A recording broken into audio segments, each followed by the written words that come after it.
This is The Resilient Life, where we believe that every human will struggle in this life. Our challenge is to struggle well. I'm Ryan Manion. I lost my brother to war, my mom to cancer, and I'm the daughter of a retired Marine. I'm also a wife, mom, author, and president of one of the nation's leading veteran service organizations. Join me and some incredible guests as we explore the value of struggling well through life's inevitable challenges. So we are kicking off another episode of the Resilient Life podcast, my first solo episode. I'm not quite sure how I'm feeling about this. I'm still trying to process it, but I am believing in my team that the idea this week would be to bring you some of my reflections and perspective on Memorial Day. Memorial Day is less than a week away. And for me, as a Gold Star family member, and let's start there. What is a Gold Star family member? Because I will tell you that before Travis was killed, I had no idea what a Gold Star family member meant. I know that before Travis's death, my mom would have a flag that she hung on the front door. The flag had a red border with a blue star. In the middle of it, most of us have heard of Blue Star families. So Blue Star families are families that have someone currently serving, currently deployed. What I didn't know is that if your loved one who is represented on that blue star is killed while serving, then that blue star turns to a gold star. And that is what happened to my family on April 29th, 2007. Here we are 16 years later, and that gold star banner, it's actually a stained glass flag, is still hanging in the front window in my living room. I remember getting a little box, and it was a box that I believe had been sent to us from the Department of Defense.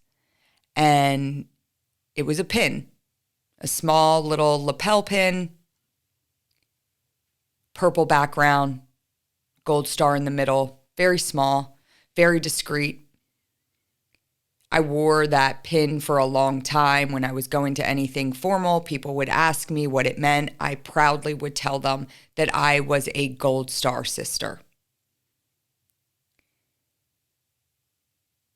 So that gold star is a painful reminder of what I had lost.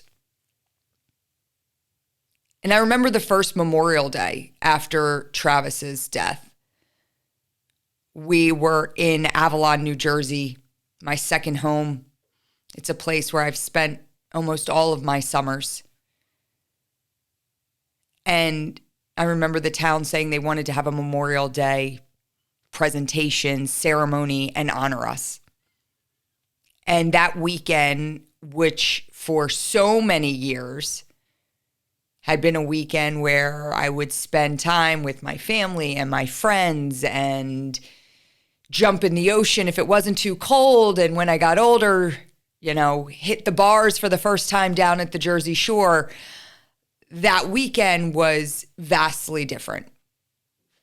And that year, that Memorial Day, just less than a month after Travis was killed, I remember standing outside in the square right in the center of Avalon. And right next to it was a bar, the Princeton. And it was a bar that my brother and I had spent many, many nights in. And they held a beautiful Memorial Day ceremony. And they turned to me and handed me a folded flag representing my brother's loss. And it was just this clear like distinction of what was and what had been. As I was holding this folded flag in the center of town, and I was looking to the right at the building, the bar that I should have been in that night with my brother, right? That bar that we should have been hanging out in and enjoying that weekend. And so I'm going to be honest with all of you and share that before my brother was killed, I did not appreciate or understand fully what Memorial Day stood for. For me, it was the unofficial start to the summer. But 16 years later,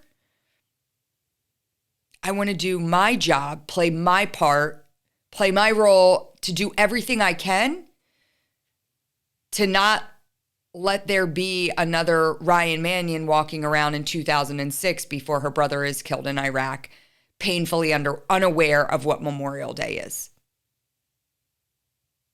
I don't feel guilty about those weekends I spent, Memorial Day weekends I spent with my family and doing things that most of Americans do that weekend, that beautiful long weekend. But what I do feel guilty about is not taking just a minute, just a small second out of my day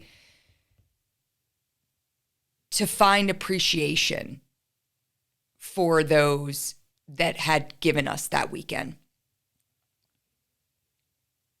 Travis's ultimate sacrifice is what led to the formation of the Travis Manion Foundation.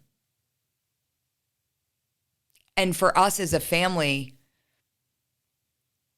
I'll never forget the day of Travis's funeral, my dad pulling my mom and I into their bedroom.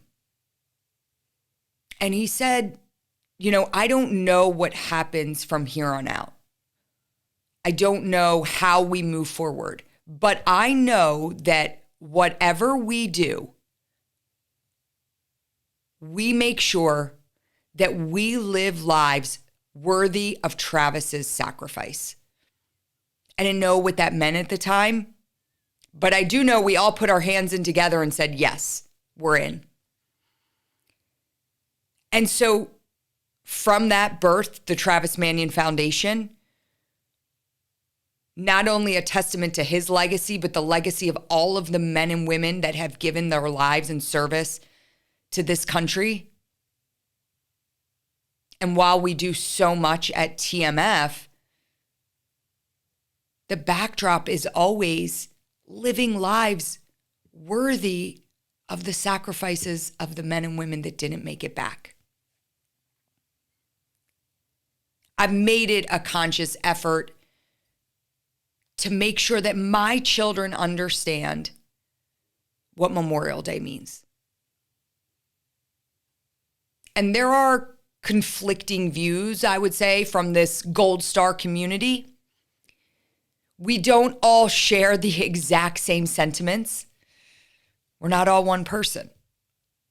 I've heard other Gold Star families say that the entire weekend should be a solemn event, that there should be no celebrating. There should be no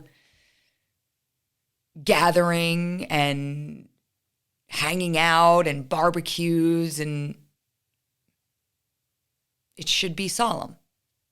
It should be a full weekend of remembrance and reflection. I don't agree with that.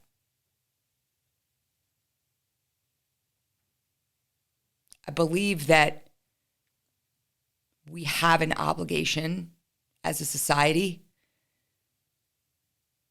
to be aware and understand what Memorial Day means. We have an obligation to pass down what Memorial Day is all about to our next generation. But we also have an obligation to show our next generation what we do and why we do it, right? So this idea, I think about if Travis was still here after coming out of serving with a post 9/11 generation proudly in this 20 plus year war that just ended. Before Travis was killed, he had already lost friends.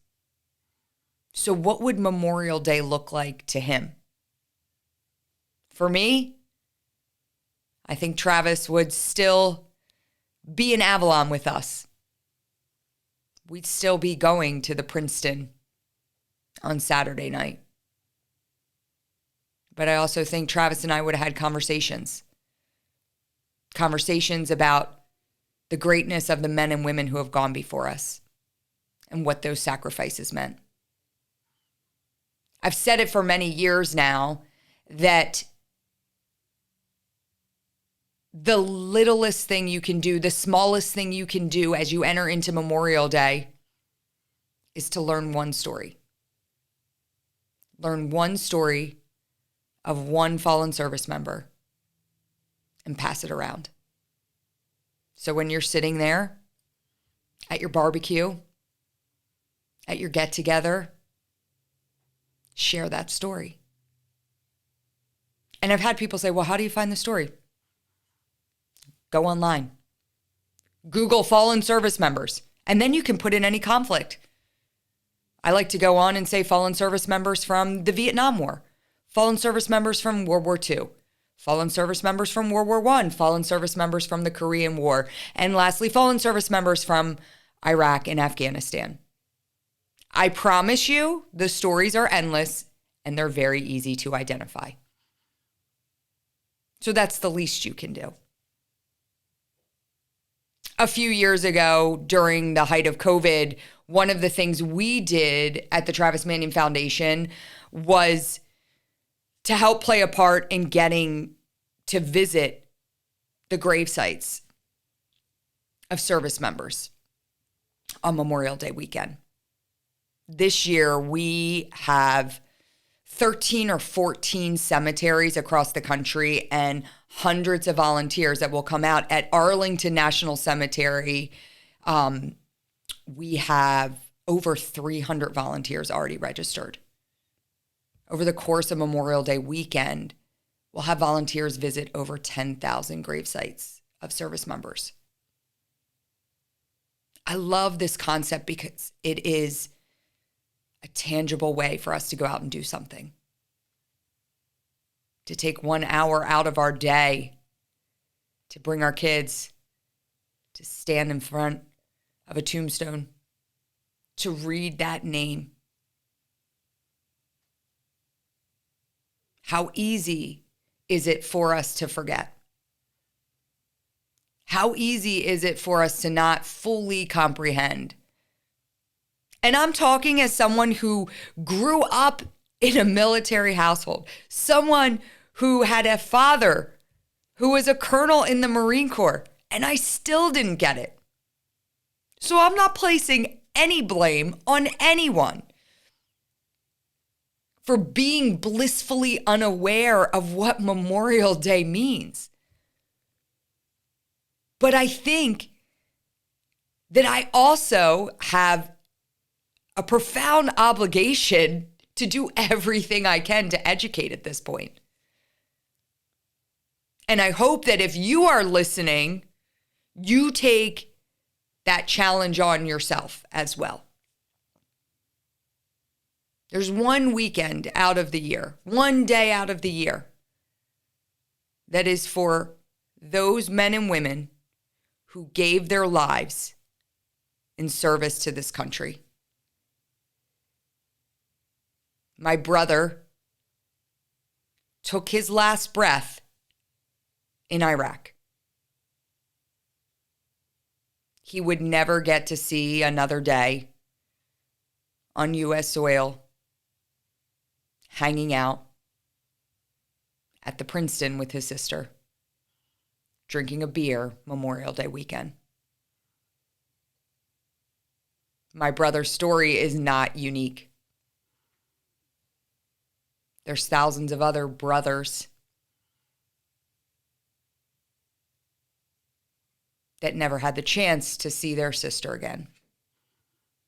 There's thousands of other husbands and wives, sons and daughters. And it's very easy for us as a society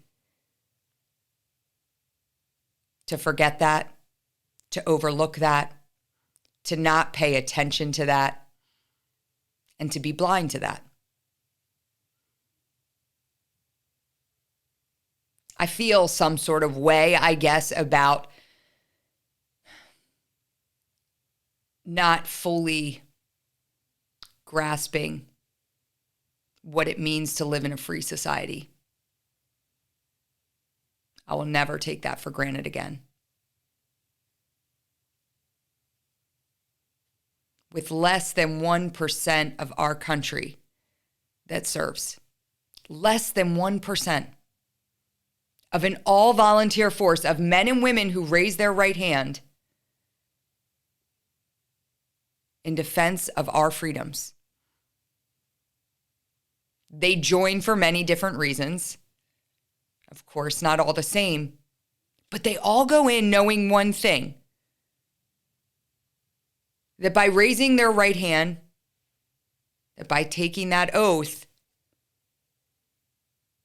they are inevitably putting themselves in danger, right? It's what our service members do. It's what our first responders do. And we take it for granted. So this year, let this be the year that you don't take it for granted. Let this be the start of not taking for granted these men and women. Not waiting till tragedy shows up at your door, right? And it probably won't happen to you. But not waiting until you're personally affected by something to care about something.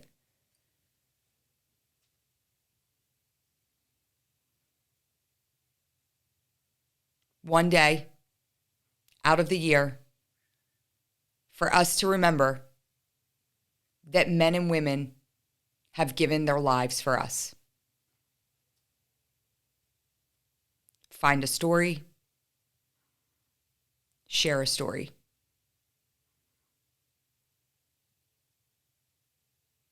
Live lives worthy of their sacrifice.